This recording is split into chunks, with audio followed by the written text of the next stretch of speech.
Welcome sa Tagalog Manhwa Recap.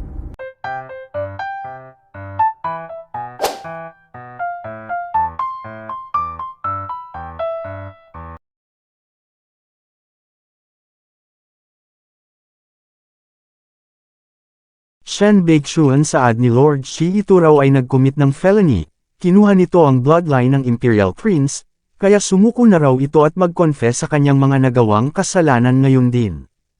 Ngunit sumagot lang si Chen Fan na siya ay isang Chinese perfected cultivator habang si Zhao Qing ay isa lamang unimportant person, disrespect siya nito kaya reasonable lang kahit napatayin niya pa ito not to mention ang ginawa niya lang ay ang kunin ang bloodline nito. Caught the crap sigaw ni Lord Shi ang prince daw ay descendant ng royal family, si Lord Bihan lang ang mayroong karapatan sa kung ano ang gagawin kay Zhao Qing, iyon ay hindi nito business. Idinagdag ni Commander Zhu na nirequest ng Sword King na ito ay mag-confess sa kanyang mga kasalanan at kapag ka ito ay naging sincere enough. E baka mabigyan pa ito ng chance na may tama ang kanyang nagawang pagkakamali ngunit nagtanong lang si Chen Fan na what if tumanggi siya. Kung ganun tugon ni Commander Zhu wala na raw siyang ibang choice kundi ang hulihin ito at dalhin sa Sword King. At pagkatapos ay papatayin nila ang mga milyong-milyong mga Chinese at wawasakin ang guho at tao nito makikita ang reaksyon ng iba. Hahatugon ni Chen Fan huhulihin siya, sino ang huhuli sa kanya ito? Sumagot si Commander Zhu na maaaring hindi niya raw ito magagawa ng mag-isa ngunit, paano kung tulungan siya ng Manghwang Guards at Hanchi Guards? Makikita ang pagdating ng dalawa pang commander sa saad ng mga tao ang mga ito raw ay ang commander ng Hanchi Guards na si Li Chunyang, at ang commander ng Manghwang Guards na si Lei Shan. Oh my heavens dagdag ng iba maging ang mga lords ng remaining 7 states ay narito rin, ang mga ito pati na ang tatlong mga commanders at iba pa, grabe napakarami rong mga Golden Core Overlords ang nagtipon sa napakaliit na city na ito. Napasabi si Miss Ling na sa ganito karaming bilang ng mga Golden Core Overlord si Chen Baekhyun daw ay maituturing ng patay. It's all over saad ng isang Chinese na tatakot daw siyang hindi magagawang ma-handle ni Perfected Cultivator Chen ang lahat ng ito, idinagdag ng isa na mukhang sila rong mga Chinese ay hindi makakaalis dito ng unscathed. Shen Baekhyun sigaw ni Commander Zhu lumuhad daw ito o mamatay, makikita ang reaksyon ng mga Chinese of course dagdag ni Commander Zhu maaari rin daw itong tumakbo. Ngunit kapag kaganoon ang ginawa nito milyon-milyong mga tao ng Gua Town ang mamamatay, at ang 32 Chinese cities ay ma-exterminate. Brother saad ni Xiaomang na siyang naging dahilan upang mapalingon si Chen Fan, sinabi ni Gu Lingzi na 4 na mid-stage Golden Cores at 7 early-stage Golden Core, ang haharapin ni Chen Baekhyun ay napakatindi. Idinagdag ni Chu Chanyo na ganito katinding line-up plus 3 Royal Guards, ang line-up daw na ito ay sapat na upang slaughter ang buong Yan State at kahit na ang mga top most powerful clans. Sinabi ni Miss Ling na ang humarap sa choice ng buhay at kamatayan, si Chen Baekhyun daw ba ay tatakbo o lalaban. Sa Wang City partikular sa Sky Swallow ang palace ay nagtanong ang Sword King kung si Zhu Jieshan ba ay dumating na sa Guhua Town, yes uncle tugon ni Zhao Dulo. Idinagdag na bukod sa 3 Royal Guards, siya rin daw ay nag-request ng tulong mula sa lahat ng mga State Lords. Napaka-imposible na raw para kay Chen Baekhyun na makatakas mula sa Guhua Town ngayon. Good tugon ng Sword King kailangan daw nilang gawin ang lahat ng bagay upang ma-deal lang ang mid-stage Golden Cultivator na iyon, well done Dulo napakahusay daw ng ginawa nitong trabaho. Salamat sa compliment Sword King tugon ni Zhao Dulo. Idinagdag ng Sword King na mas maiging hulihin nila ng buhay ang taong iyon. Ang Chen Baekhyun daw na iyon ay isang complete bundle kaya kung ito ay magtatrabaho para sa kanila, tiyak na magagawa nilang mapanatili ang kapayapaan sa susunod na at least ilang libong taon. Oo tugon ni Zhao Dulo sinabihan niya na raw si Zhu Jieshan na take down ang Chen Baekhyun na iyon at dalhin dito sa Sword King mapapansin ang reaksyon nito. Sa kabilang dako ay nagtanong si Chen Fan kung ano ang nagawa ng mga Chinese at ano ang nagawa niya. Sumagot si Commander Zhu na ito ay napakahina, ang mga Chinese ay napakahina at ang Zhao family ay ang siyang tunay na dominator ng Bihan region. O talaga ba tugon ni Chen Fan Zhu Jieshan ito raw ay mali na sa simula pa lang, ang Zhao family at ito ay hindi ang siyang pinakamakapangyarihan dito sa Bihan region kundi siya na si Chen Baekhyun. Nag-release ng matinding Divine Chi idinagdag na kung ang Bihan region ay walang hustisya, sisiguruhin niyang maipapataw ang hustisya gamit ang kanyang sariling espada, at since ang Bihan region ay walang batas, iuukit niya ang batas sa kalangitan gamit ang kanyang espada. Nag-infuse ng Chi sa espada idinagdag na kailangan niyang ipaalam sa buong mundo na ang mga Chinese ay hindi mga pushover, at siya ay isang nilalang na hindi nila maaaring ma-offend sabay pakawala ng divine/mararamdaman ang matinding divine energy na nag-e-emit iyon ay sambit misling iyon daw ay ang kanyang Tianming sword. Oh my God saad ni Guling Zai Kilhim sigaw ni Commander Zhu wag daw silang magpipigil, kahit na mawasak pa nila ang buong Hua Town. Damit dagdag niya sa kanyang isip ito raw pala ay isa ng advanced stage golden core kailangang mapatay nila ito sa araw na ito.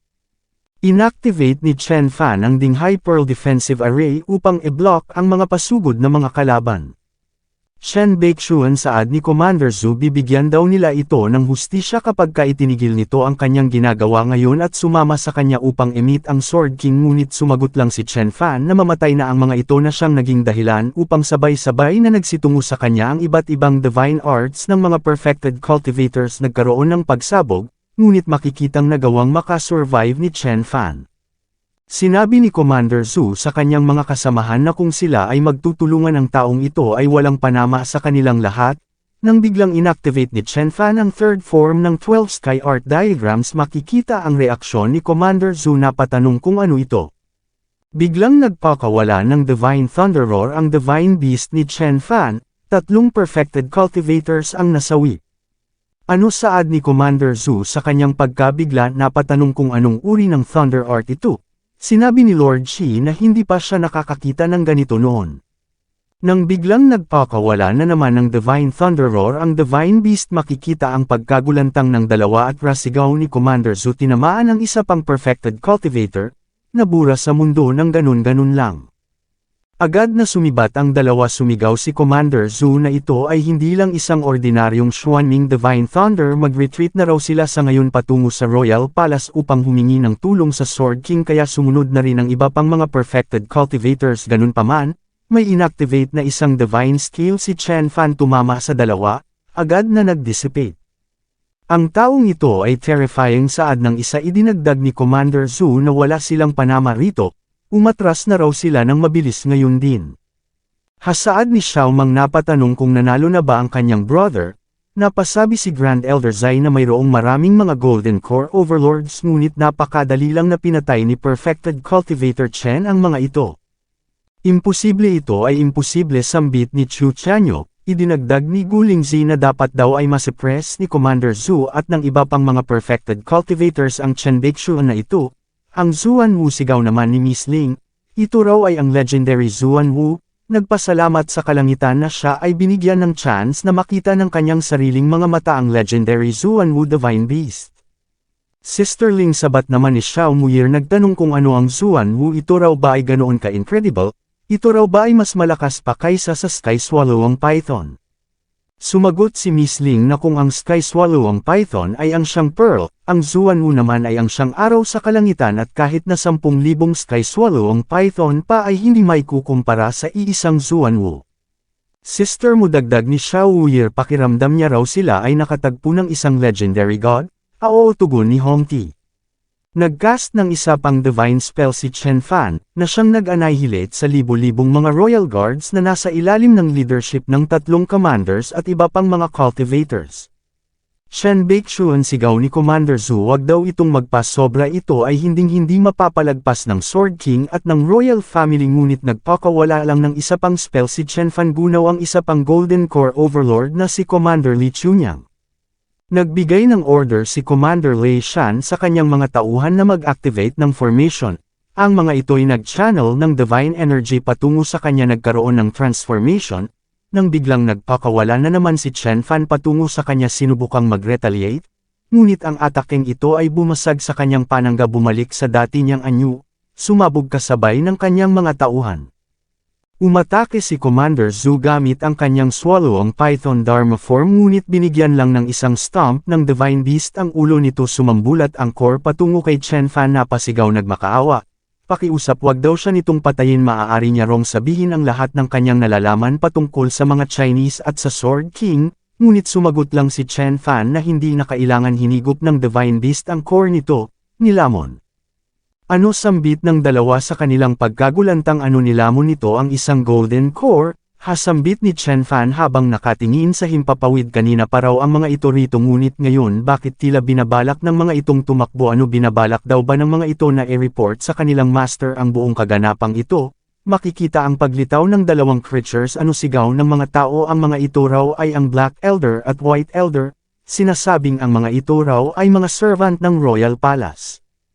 Free sigaw ni Chen Fan, tumigil ang oras ng dalawa, agad niyang hinablot ang core ng mga ito. Pakiusap wag pagmamakaawang sigaw ng isa perfected cultivator Chen, narito lang daw sila upang manood sa battle, wala silang ginawang ibang bagay bukod doon. Idinagdag ng isa na ang lahat ay pinlano ng Crown Prince na si Zhao Duluo at Zhu Jiashan. Gusto raw ng mga iyon na i-threaten ang mga Chinese, hulihin ito at dalhin sa Royal City. Gusto nilang ito ay lumuhad sa harap ng Crown Prince upang aminin ang kanyang mga pagkakamali at maging servant nito. Sa pamamagitan nun gusto nilang takutin ang ibang mga families at mga lahi, ipakita sa lahat na kayang gawin ng prince ang lahat para sa kanyang mga tao na makakatulong dito upang siya ay ang siyang magiging susunod na lord ng Bihan. Gayunpaman sumagot lang si Chen Fan na isisettle niya ang score sa royal family at Zhao Duluo pretty soon. Inihagis ang core ng dalawa sa nakangangang dambuhalang bunganga ng Divine Ancient Beast. Mula doon ay bumaba si Chen Fan, agad na hinawakan ang kamay ni Xiaomang, isinamang lumipad. Brother, saad ni Xiaomang, nagtanong kung saan sila pupunta. Sumagot si Chen Fan na pupunta sila sa ceremony. Siya ay isang narrow-minded person kaya ang sino mang offend sa kanya ay kailangang magbayad ng 100 ulit at lumipat ang eksena sa Wang City ng Bihan Region.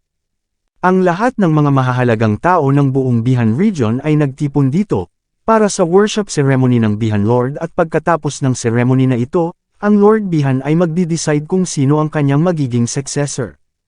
Zhao Duluo, saad ng Sword King, nagtanong kung kamusta na ang mga bagay-bagay doon sa Guhua Town. Ang kautugon ni Zhao Duluo, sinimulan na raw ni Zhu Jiashan ang kanilang plano at maya-maya lang tiyak na magkakaroon na raw ng balita at sa tingin niya raw ay magagawang madala rito ni Zhu Jiashan si Chen Baixuan bago pa man matapos ang ceremony. Sinabi ng Sword King na ngayong ang kanyang brother Zhao ay nawala ng isang elite descendant, bibigyan niya raw ito ng isang Golden Core Realm Overlord at syempre, kapag tumangging sumuko si Chen Baixuan papatayin nila ito. Nang biglang bumulusok paibaba ang isang artifact, agad na sinalo ni Zhao Duluo, tiningnan. Ano ang nangyari, tanong ng Sword King, mapapansin ang ekspresyon ni Zhao Duluo, ang kautugon niya ito raw ay balita mula sa Guhua Town. Ang mga Royal Guards daw ay natalo, silang lahat ay na-annihilate. At ang killer ay si Chen Baixuan na siyang ikinagulantang ng mga tao. Sambit ng iba, ang mga Royal Guards ay na-annihilate? Habang napatanong naman ang iba kung na-annihilate din ba maging ang mga Royal Guards commander. Brother, sigurado ka ba, tanong ng 9th Prince na si Zhao Dushuan, nandoon daw ang kanilang 3 Royal Guards Army, 7 State Lords at nasa 13 mga Golden Core Cultivators, kaya paanong naging posibleng nagawang matalo ni Chen Baixuan ang lahat ng mga iyon? Hindi nakaimik si Zhao Duluo. Maya-maya pa ay dumating na si Chen Fan sa Wang City, nagsabing si Chen Baixuan at Xiaomang ng Chinese people ay narito upang magpaabot ng pagbati sa Zhao family. Agad na sumalubong ang mga natitirang commanders ng 6 Royal Guards, ang prudent sigaw ng isa. Ang pangahas naman daw nitong mag-break in dito sa Royal City, ngunit nagpakawala lang ng wind art si Chen Fan patungo sa mga ito, nagtanong kung ganito ba itinitrato ng Zhao family ang kanilang mga bisita. Ano sambit ng isa, nagawa silang ma-pushback nito ng mag-isa, ang prowess daw nito ay beyond sa kanilang collective force. Chen Baixuan, sabat ni Zhao Duluo, palagi rong tinitrato ng maayos ng royal family ang kanilang mga bisita, ngunit mukhang ito raw ay hindi isang bisita, subalit sumagot lang si Chen Fan na ginagawa niya lang kung ano ang ginawa ni Zhu Jiashan, pumunta lang ito sa Guhua Town upang i-injure ang kanyang Grand Elder. You Chinese brat, saad ng 9th Prince, ang mga commanders daw ng 9 Royal Guards ay superior, paano naman daw nito may kukumpara ang mga ito sa hamak lang na elder nito? Si Zai Chanying daw ay isa lamang connate cultivator, ito raw ay mas malala pa sa langgam kumpara sa kanya. How dare you, saad ni Chen Fan. Ang pangahas naman daw nitong hamakin sila, tanggapin daw nito ang sampal na ito. Bigla na lang bumagsak ang Ninth Prince. Ano, sambit ni Zhao Duloo sa kanyang pagkabigla, ito raw ay ang Void Shifting Art. Ito ay ang cultivation art ng sukong Heavenly Palace. Tumayo ang Ninth Prince, inis na inis, nagsabing ang pangahas naman daw nitong sampalin siya, ang yabang naman daw nito. Maghintay lang daw ito, papatayin niya ito agad na lumipad. Ngunit isang Divine Fist lang ang sumalubong sa kanya, nagkaroon ng pagsabog. Hasambit ni Zhao Duloo, mukhang ang taong ito raw ay kasing powerful ni Perfected Cultivator Taishu at ng Ancestral Patriarch ng Ling family. Nag-transform ang Ninth Prince sa kanyang Sky Swallowing Python Dharma form. Sinabi ng isang cultivator na ang Sky Swallowing bloodline ay nahahati sa 4 na level, at ang mga ito ay Awakening, Bloodline Formation, Dharma form at ang Transformation. Si Zhu Jieshan daw ay naabot na ang Dharma form, at malapit na sa pagiging isang tunay na Sky Swallowing Python. Sumugod ang Ninth Prince patungo kay Chen Fan, ngunit sinalubong lang ito ng ating bida ng isang Xuanwu Stomp. Isinaad na sinabi nitong si Elder Zai ay isa lamang langgam sa kanyang mga mata, ngunit ang nakakagulat, ito rin daw pala ay isa lang ding langgam. Shen Baixuan, saad ni Zhao Duloo, ito raw ay ang Wang City. Ano, gusto raw ba talaga nitong hamakin sila sa harap ng lahat ng mga Heavenly Palaces? Ito raw ba ay inclined na wasakin ang kanilang annual worship ceremony? Oo, tugon ni Chen Fan, at ano naman, sumigaw si Zhao Duloo na pakawalan nito ang kanyang brother at umalis dito ngayon din. Wag na itong bumalik pang muli sa Central State at spare niya ang buhay nito, ngunit kung hindi, ito ay mamamatay kasabay ng lahat ng mga Chinese. Sa sandaling ito ay pinalibutan na si Chen Fan ng mga cultivators ng Zhao family, ngunit tumawa lang si Chen Fan, tuluyang dinurog ang Ninth Prince na siyang naging dahilan upang mapasigaw si Zhao Duloo. Napapikit, iminulat ang kanyang mga mata at nagbigay ng order na patayin si Chen Fan. Susugod na sana ang mga Zhao cultivators, ngunit biglang sinabi ng Sword King na tumigil ang mga ito. Sila raw ay walang panama kay Chen Baixuan. Uncle, pasigaw na tugon ni Zhao Duloo, sigurado raw siyang kayang-kaya nila itong pabagsakin, ngunit tugon ng Sword King, ngunit ano ang binabalak nitong esakripisyo? Gaano karaming mga perfected cultivators ang mamamatay? Ano, gusto raw ba nitong wasakin ang Royal City at patayin ang milyong-milyong mga tao na siyang naging dahilan upang matigilan si Zhao Duloo? Besides, dagdag ng Sword King, si Chen Baixuan daw ay isang Grand Perfected Cultivator na mayroong kakayahang durugan ang space na nakapalibot sa kanya, kaya iniisip daw ba talaga ni Zhao Duloo na matatalo niya ito? Tumalikod ang Sword King, idinagdag na umalis daw ito rito at ikulong ang kanyang sarili sa loob ng 50 taon, wag itong lumabas hanggang sa ito ay hindi naging isang mid-stage Golden Core Cultivator. Yes, Uncle, tugon ni Prince Zhao nang biglang nagsalita si Chen Fan. Zhao Duloo, ito raw ay nagpadala ng tao upang salakayin ang kanilang Old Chinatown at sinubukang patayin siya. Kailangan niya parong isettle ang score sa pagitan nilang dalawa, kaya paano naman magiging posibleng maaari itong umalis dito? Perfected Cultivator Chen, sabat ng Sword King, hindi raw nila alam na ito pala ay isang Grand Perfected Cultivator, ngunit ngayong alam na nila ang patungkol dito, hindi na raw sila magbiber pa ng grudge laban dito. Kakalimutan niya na lang daw ang patungkol sa ginawa nito kay Prince Zhao Qing, at magmula sa araw na ito na ang siyang magrurule sa kanyang sariling lupain, hindi na sila makikialam pa. Patawad, tugon ni Chen Fan, ngunit siya raw ay isang taong mayroong makitid na pag-iisip, kaya ang sinumang mang-offend sa kanya ay kailangang magbayad. Kung iha-handover nito si Zhao Duloo at sasabihan ang Lord Bihan na pumunta rito upang emit siya, baka spare niya pa raw ang Zhao family sa pagkakataong ito. Makikitang napatawa si Xiao Mang, paano raw nasasabi ng isang tao na siya ay mayroong makitid na pag-iisip? So, tugon ng Sword King, so wala raw ba itong balak na umalis dito sa Royal City? Tama yun, sagot ni Chen Fan. Kung ganun, tugon ng Sword King, manatili ito rito. Sabay release ng isang matinding Divine Sword / nag-counter si Chen Fan gamit ang isang finger art. Nagkaroon ng pagsabog, gumamit ng kung anong art ang Sword King upang e-freeze ang impact ng pagsabog. Nagsabing ang Royal City ay hindi maaaring mapinsala, hihintayin niya raw ito sa himpapawid. Great, tugon ni Chen Fan, at agad na sumunod, nagdulot ng matinding pagbugso ng hangin. Sinabi ng isang cultivator na ito ay isang unprecedented battle, hindi nila ito maaaring ma-miss, kaya sumunod sila sa itaas at ang iba pang cultivators ng iba't ibang heavenly sect. Curse you Chen Baixuan saad ni Zhao Duluo, ito raw ay mamamatay sa araw na ito at lumipat ang eksena sa himpapawid. Chen Baixuan saad ng Sword King dapat hindi na lang daw ito sumunod sa kanya rito. Sinabi ni Chen Fan na ito ay ang unang pagkakataon na naka-encounter siya ng maayos na kalaban magmula nung dumating siya sa planetang ito, matagal niya rong hinintay ang battle na ito. Sinabi ng Sword King na siya ay lumaki sa isang sword sect at naging isang 6th grade Golden Core sa edad na 30, at naabot niya ang pinnacle ng swordsmanship nung siya ay umabot sa edad na 100 taon. Siya ay unstoppable, hanggang sa may tumalo sa kanya gamit lang ang isang atake kaya magmula nun, sinabi niya sa kanyang sarili na hinding-hindi siya aalis sa Bihan region hanggang sa hindi niya marating ang nascent soul realm. Hasambit ni Chen Fan ang Bihan region ay napakaliit lang ngunit iniisip nitong ito na ang buong mundo.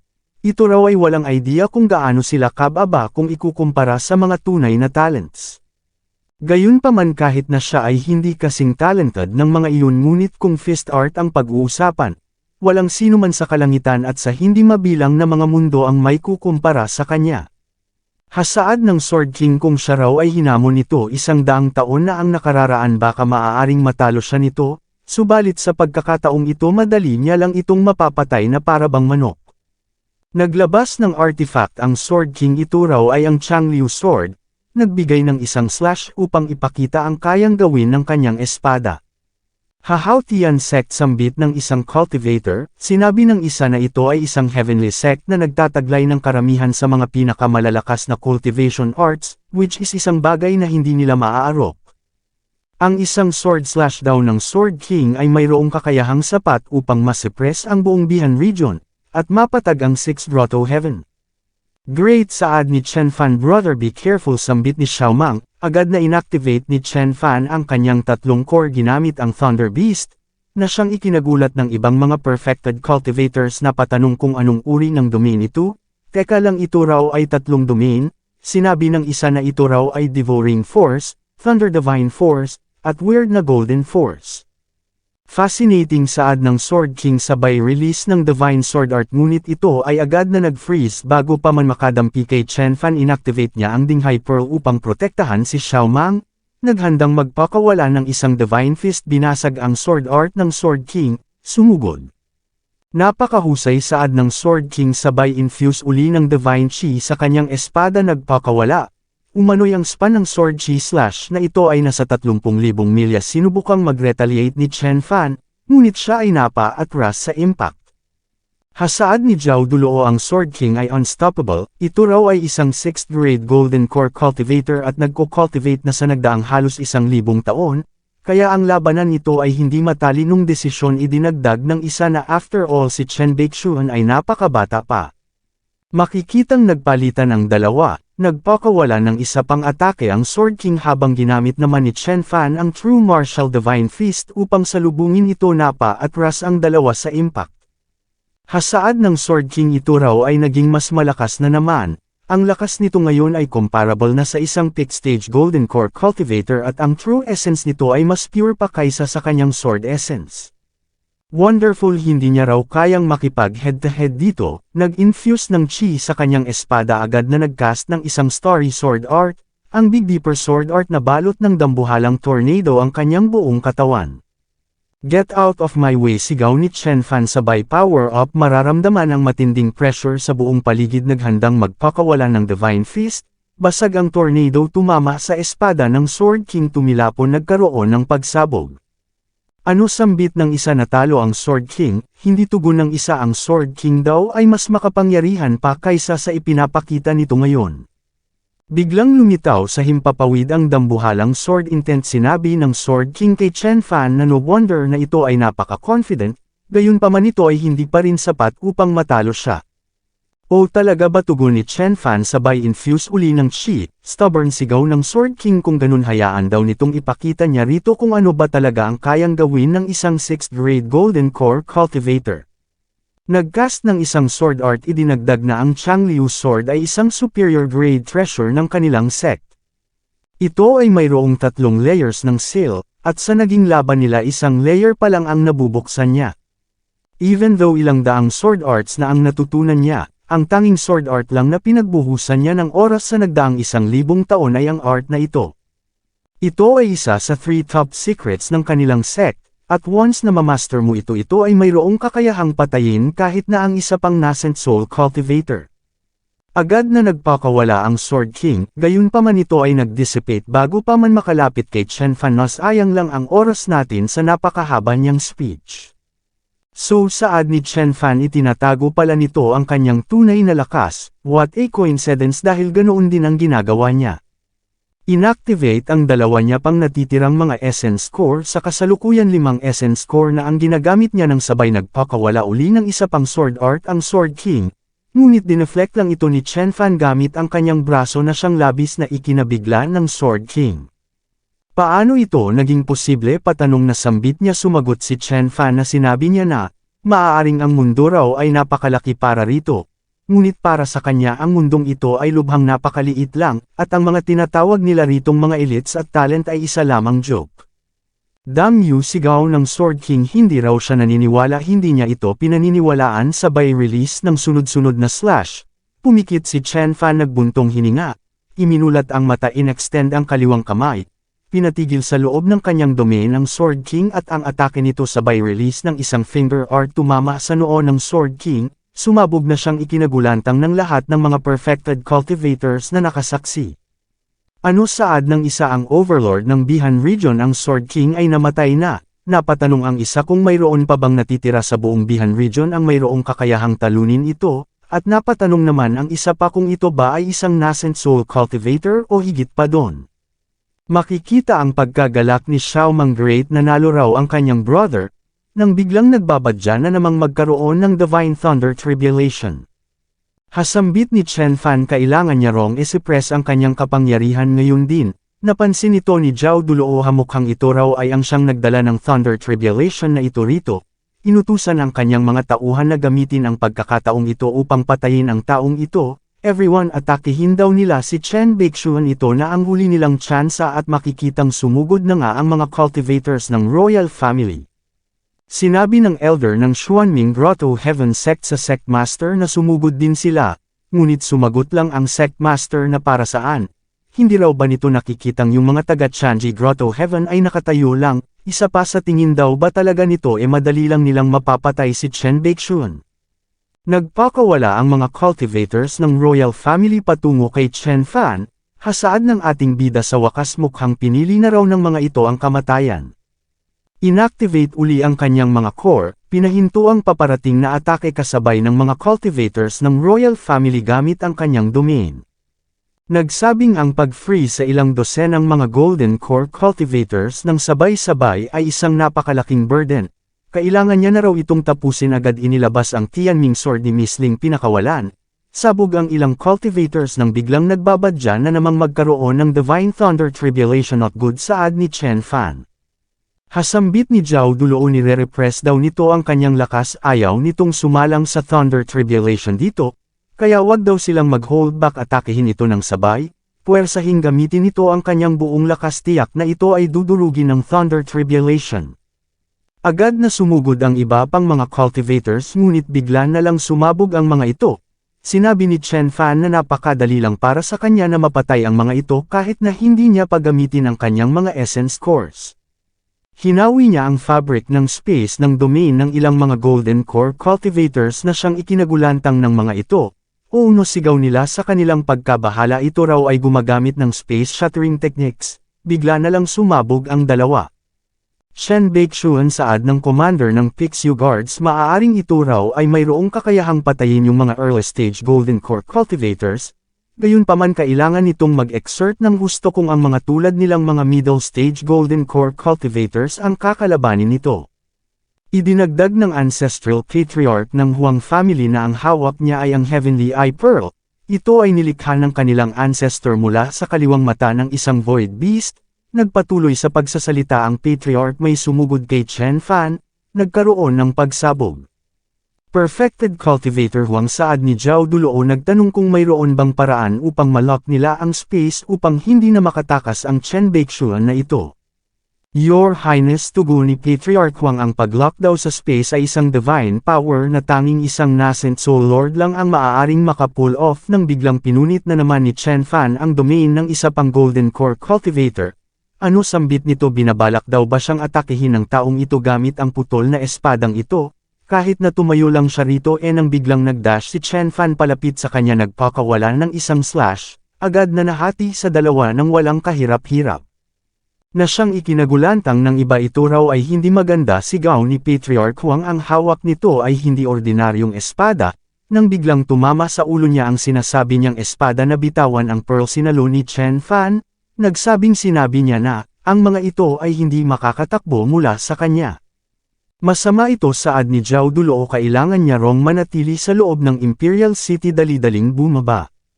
Bilis, sigaw niya sa ibang mga cultivators, activate nila ngayon din ang lahat ng defensive array at tawagin ang lahat ng mga Golden Core Elders. Agad na activate ang mga array, 18 mga defensive arrays ang sabay-sabay na dineploy. Tumungo si Chen Fan sa Royal City. Zhao Duluo, saad niya lumabas daw ito rito at tanggapin ang kamatayan. Sinabi ng Sectmaster ng Shukong Grotto Heaven na dapat raw pala umatake na sila kanina. Sino raw ba ang nakakaalam kung ang Baixuan na ito ay mas vicious pa kaysa sa kay Lord Bihan? Ngunit sinabi ng Sectmaster ng Chanji Grotto Heaven na napakahuli na para dun, ni hindi nga raw siya sigurado kung kaya bang i-resist ng Royal Family si Chen Baixuan. Perfected Cultivator Chen, saad ni Zhao Duluo, hinahangaan niya raw ito. Ang lahat ng nangyari sa nakaraan ay isa lamang misunderstanding. Kaya agad-agad siya raw ay magbibigay ng utos na gawing top race ng Bihan Region ang mga Chinese. Siya rin daw ay magbibigay ng tuni-tuniladang mga spirit stones at spirit treasures bilang compensation at apology. Idinagdag sa kanyang isip na although ang 18 mga arrays na ito ay malakas, ito ay nangangailangan ng napakatinding spiritual chi upang ma-maintain, kaya kailangan niyang magsumamo at magbigay ng kompromiso kay Chen Baixuan. Nang biglang naghandang sumugod si Chen Fan, nagdash patungo sa array. Perfected Cultivator Chen, saad ni Zhao Duluo, apparently ito raw ay malayo pa bago tuluyang makapasok sa nascent soul level, kaya bakit hindi na lang daw muna sila maupo at mag-negotiate? Nang biglang sinupress ni Chen Fan ang kanyang kapangyarihan, nag-transform. Zhao Duluo, saad niya, kapag ka ito ay lumabas dito, lumuhod sa harap niya at magbayad ng utang gamit ang kanyang buhay. Baka spare niya pa raw ang Zhao family. Makikita ang reaksyon ni Zhao Duluo. Perfected Cultivator Chen, saad niya, siya raw ay hindi ganoon ka big deal, kaya bakit kailangang umabot pa raw ang lahat sa puntong ito? O tugon ni Chen Fan, sa tingin daw ba talaga nito makaka-resist ito mula sa kanya gamit lang ang mga array na ito sabay labas sa putol na espada? Inangat, nag-release ng matinding energy. Ano, saad ng isang Sectmaster, Heaven, isang heavenly artifact? Sinabi ni Chen Fan na ito ay ang Heaven Severing Sword. Ito ay ang equal ng Sword of Heaven, pag-aari ng kanilang Chinese ancestor. Nagawa nitong mablock ang Path of Heaven at natalo ang hindi mabilang na mga kalaban gamit ang espadang ito. Sa araw na ito ay babasagan niya ang array ng mga ito at e-eliminate ang buong Zhao family gamit ang mismong espadang ito. Agad na nagpakawala ng isang slash, basag ang array na balot ng usok ang buong lugar. Bumagsak si Zhao Duluo, napaubo at nagulantang ng makarinig ng mga footsteps. Perfected Cultivator Chen, saad ng isa pakiusap, makinig daw ito sa kanya, ang lahat ay isa lamang, ngunit mukhang sa kabilang buhay niya na may tutuloy ang gusto niyang sabihin. Master Chen, natatarantang sambit ng iba, mag-usap daw sila. Perfected Cultivator Chen, pakiusap, kumalma daw ito, ngunit mukhang sila ang tuluyan ng pinakalma ni Chen Fan. Lumapit si Chen Fan kay Zhao Duluo nang biglang may umubo, nagsabing tama na. Ang battle na ito ay nag-cost ng 12 ng mga Golden Core Cultivators mula sa kanilang family. Talagang ito raw ay napakalaking loss para sa kanyang Zhao family. Kaya siguro naman ang lahat ng iyon ay sapat na upang hamupa ang galit nito. Heavenly Ancestor, gulat na sambit ni Zhao Duluo, buhay pa raw pala ito. Ngunit nagtanong lang si Chen Fan sa Heavenly Ancestor kung binabalak ba nitong pigilan siya. Hindi tugon ng Heavenly Ancestor, siya raw ay hindi nagtagumpay sa kanyang seclusive training sa pagkakataong ito. at tiyak na ilang taon na lang ang itatagal niya pagkatapos niyang lumabas at kapag kanilabanan niya ito, baka hindi na siya magtatagal pa kahit na isang gabi lang. Gayunpaman kung binabalak nitong patayin si Zhao Duluo magdalawang isip daw ito, dahil ang ama ni Zhao Duluo ay higit na mas makapangyarihan kaysa sa kanya at imposible para kay Chen Fan na iyon ay matalo. At isa pa hindi raw ba't ito ay natatakot na baka ito ay makasama ng Thunder Tribulation kapag ginamit nito ang kanyang buong lakas. Ngunit nagbigay lang ng sarcastic na tawa si Chen Fan nagsabing kung si Lord Bihan ay ma-offend. Puntahan lang daw siya nito nakahanda siyang makipaglaro sabay extend sa kanyang kaliwang kamay nagcast ng isang skill hinila palapit si Zhao Duluo sinakal. Perfected Cultivator Chen pagmamakaawa ni Zhao Duluo pakiusap wag daw siya nitong patayin. Patawad siya raw ay humihingi ng tawad, ngunit tumingin lang si Chen Fan sabay higpit humingi ng tulong si Zhao Duluo sa Heavenly Ancestor siya raw ay ang descendant ng future generation ng Zhao family kapag kahinayaan nitong patayin siya ng taong ito mawawala na ng era ang Zhao family sa susunod na 1,000 taon ngunit nanood lang ang Heavenly Ancestor pinasabog ni Chen Fan si Zhao Duluo. Hay saad ng Heavenly Ancestor ang kid daw na iyon ay tama, ito ay ang siyang pinaka-talented na heir ng Zhao family at kung wala ito, mawawala na sila ng heir sa ngayon. Although iniiwasan ng ama nitong makipaglaban ngunit sa pagkakataong ito, tiyak na hahantingin ng buhay ni Chen Baeksyun ngunit sumagot lang si Chen Fan na hayaan niya iyong pumunta, hinahanap niya rin ito. Sinabi ng Heavenly Ancestor na kumuha na ito ng napakaraming buhay winasak ang city at ipinamalas sa kanila ang kanyang kapangyarihan, kaya oras na raw upang umalis ito. Subalit sumagot lang si Chen Fan na hindi pa siya aalis, ang lahat ng umatake at ng hamak sa mga Chinese ay kailangan ding mamatay. Ikaw sigaw ng Heavenly Ancestor sabay release sa kanyang Sky Swallowing Python, ngunit nagbago rin ang isip fine saad niya gawin daw nito kung ano ang gusto nitong gawin hindi niya ito pipigilan. Ngunit tandaan daw nitong mag-iwan ng ilang descendants ng kanilang Zhao family dahil kung hindi exterminate niya rin ang buong Guhua Town ngunit binawi niya rin ang sinabi niya. Isinaad ni Chen Fan na gaya ng sinabi niya na, isisettle niya ang score sa Imperial Family. Thus sa araw na iyon nagawang mapatay ni Chen Fan ang Sword King winasak ang Royal City, pinatay ang mga members ng Zhao family at inislaughter ang lahat ng kanyang madaanang ng hamak sa mga Chinese sa loob ng 3 araw at ang buong Imperial City ay binaha ng dugo ng Royal Family. Hasambit ng mga tao mula sa ibang city ang buong Imperial City ay nawasak at maging ang Sword King ay namatay, si Chen Baeksyun daw ay unstoppable. Pagkatapos na marinig ang balita ang lahat ng mga envoys mula sa iba't ibang dako ay tumungo sa Old Chinatown o Guhua Town upang magbigay ng tuni-tuniladang regalo, nagkumpulan na para bang mga langgam. Sa loob ng Ancestral Hall ay makikita ang reaksyon ng ibang mga envoys, habang inutusan naman ni Grand Elder Zai si Qinluo na bigyan siya ng isang slash upang malaman niya kung nananaginip pa rin ba siya ngunit sumagot lang si Qinluo na tumigil na ito sa pagbibiro. Tumulo ang luha ni Grand Elder Zai o Dear Ancestor saad niya, sa wakas ang mga Chinese daw ay nakabalik na sa pagiging top sa buong Bihan region. Perfected Cultivator Chen ulat ng isang cultivator ang Zhao family raw ay bumagsak na sa lupa. Ang tanging natira na lang daw sa kanila ay mga ordinaryong members na hindi nagko-cultivate, at ilang mga kriminal na kasalukuyang nakapiit. Mapag-aalamang ang nagsasalita pala ay ang patriarch ng Chu family na si Chu Yuanding.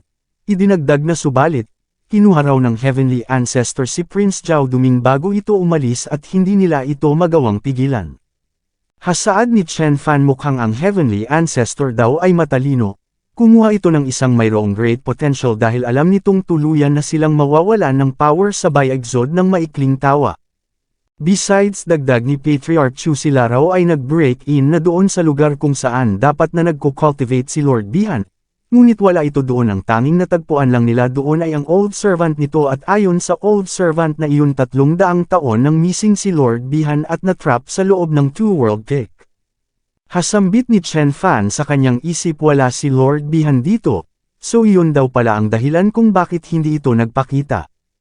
Two World Cake pagtataka naman ni Xiao Mang nagtanong kung anong lugar iyon nang biglang natuon ang atensyon ni Chen Fan sa dalawang sect master ang mga ito'y nakaramdam ng matinding pressure, lumapit ang isa at lumuhod sa harap ni Chen Fan.